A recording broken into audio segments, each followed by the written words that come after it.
brothers and sisters, years ago, during a retreat, I used to see a young mother carrying her child all the time.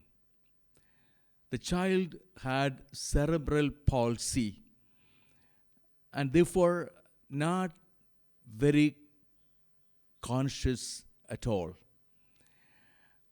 And the child, she said, was 4 years old.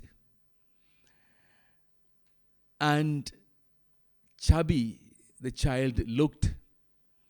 Whenever she would see me, she would bring the child for me to bless the child.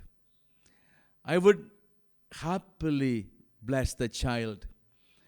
But then I thought to myself, the child should be at least weighing 10 kilos, chubby in size. And she was always carrying the child. Once, when she brought the child to me for praying, I asked her, "My sister, you're carrying the child all the time. Have you come alone?" She said, "No, Father, my sister is come with me." But my child would not go in the hand of anyone. He wants to be carried always by me.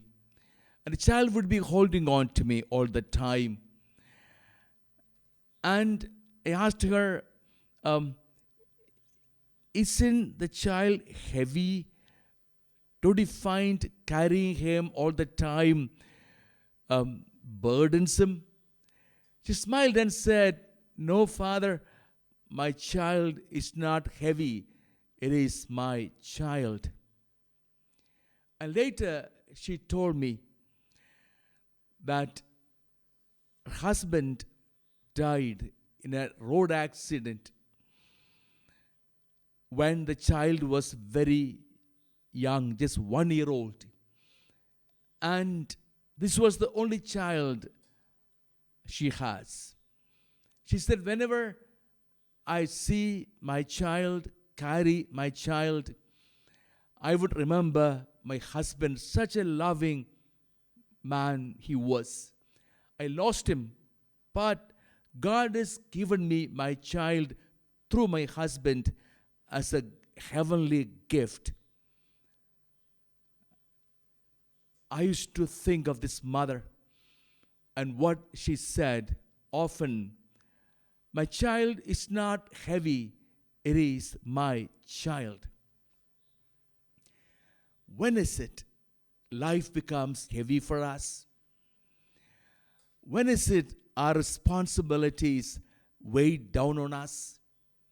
I was imagining to myself, if a person carries a millstone weighing 10 kilos all the time, how terrible he would feel about it. How burdensome that millstone would be for him. Is life burdensome for me? If you and I find our responsibilities burdensome, it is only because it is not mine. There's no love in it. I don't see the face of my God in what I'm doing. A mother coming home in the evening after the work has much to do, cooking and cleaning.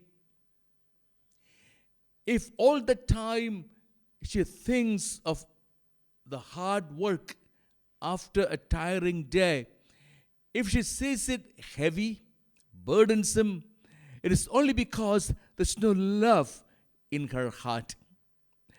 She would say to herself, "I'm tired. I have to do all this work. My husband is sitting there watching the TV, enjoying the comics. My children, they don't care for me." If there's no love in the heart, she would be cribbing all the time and everything she does will be burdensome. A teacher, if he finds his teaching burdensome, it is only because he's teaching for the salary he gets. And he would be cribbing, I'm not getting enough salary. I have to prepare my lessons. How terrible these students, they don't care to listen. A thankless job. It's here that we need to understand our life is a gift God gives us every day. My responsibility as a mother, as a father, as a teacher, or whoever I am, everything is a gift of love God gives us. I accept that gift from the hands of God. I fulfill that service because I love my God, I love my family, I love everyone who benefits by what I'm doing. If there is love in the heart, what I do will be joyful.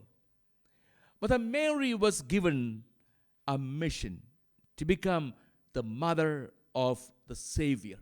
She did not understand anything. She was deeply troubled. But then, when she received the Holy Spirit, she was so filled with love. She began to praise God. Even when nothing looked clear about the future, she was able to rejoice and praise God. Luke chapter 1, verse 46, my soul magnifies the Lord, and my spirit rejoices in God my Savior. For he who is mighty has done great things for me, and holy is his name. Everything God gives me, every service I must be doing is what God gives me. And what God gives me, I take joyfully from the hands of God, rejoicing, praising God. It's not a burden anymore. It is a joyful exercise that I'm doing when I'm able to find it all as an expression of the love in my heart. And therefore, to make life meaningful and joyful, the only way is to have love in the heart.